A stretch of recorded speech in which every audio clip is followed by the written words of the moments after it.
Hello, എല്ലാവർക്കും നമസ്കാരം.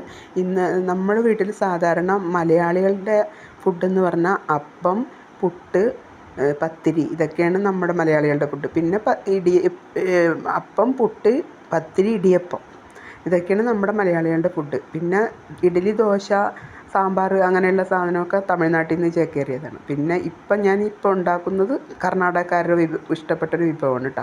അതായത് ഇപ്പം നമുക്കൊക്കെ എല്ലാവർക്കും ഇഷ്ടപ്പെടും. കാരണം കൊച്ചു കുട്ടികൾക്ക് വരെ നമുക്ക് കൊടുക്കാൻ പറ്റിയൊരു സാധനമാണ്. അതിനകത്തൊന്നും നമ്മൾ ചേർക്കുന്ന സോഡാപ്പൊടിയോ അങ്ങനെയുള്ള ഒന്നും ചേർക്കുന്നില്ല, ഈസ്റ്റ് അങ്ങനെ ഒന്നും ചേർക്കുന്നില്ല.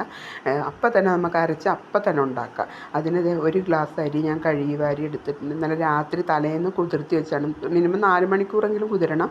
അത് തലേന്ന് ഇട്ട് കഴിഞ്ഞാൽ നമുക്ക് മണിക്കൂർ കണക്കൊന്നും നോക്കണ്ട. അത് അതുപോലെ നൈസായിട്ട് അരച്ചെടുക്കുക. ഒരു പിടി തേങ്ങാക്കൊത്തും ഉപ്പും കൂടി ചേർത്തിട്ട് ആവശ്യത്തിന് വെള്ളവും ചേർത്ത് അരച്ചത് ഇതുപോലെ പേസ്റ്റ് രൂപത്തിൽ, ഒരു തരി പാടില്ല കേട്ടോ, ഒട്ടും തരിയില്ലാതെ നല്ല പേസ്റ്റ് പോലെ ആയിരിക്കണം. എന്നിട്ട് നമുക്ക് ആവശ്യത്തിന് വെള്ളം ചേർത്ത് പാല് രൂപത്തിലാക്കി എടുക്കണം.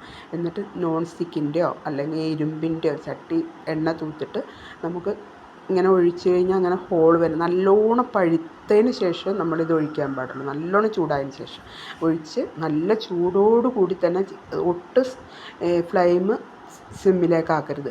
നല്ല ചൂടോടുകൂടി തന്നെ ഇത് ചുട്ടെടുക്കണം. ഉണ്ടാക്കണ്ട നൈസായിട്ട് പത്തിരി പോലും മാറി നിൽക്കും. അതുപോലത്തെ നൈസായിട്ട് ഫുഡാണ് ചമ്മന്തി. ഞാൻ ഇതിനുണ്ടാക്കിയിരിക്കുന്നത് നല്ല കട്ട ചമ്മന്തി കേട്ടോ. ഇഞ്ചിയും ഉള്ളിയൊക്കെ ചേർത്ത് പച്ചമുളകൊക്കെ ചേർത്ത് അരച്ച് വറ്റൽമുളകിട്ട് താളിച്ചെടുത്ത ചമ്മന്തി ചേർത്തിട്ട് കഴിക്കാൻ എന്തൊരു ടേസ്റ്റാണോ.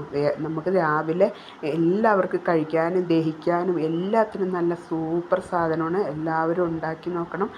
അഭിപ്രായം അറിയിക്കാൻ മറക്കരുത് കേട്ടോ. Okay, thank you.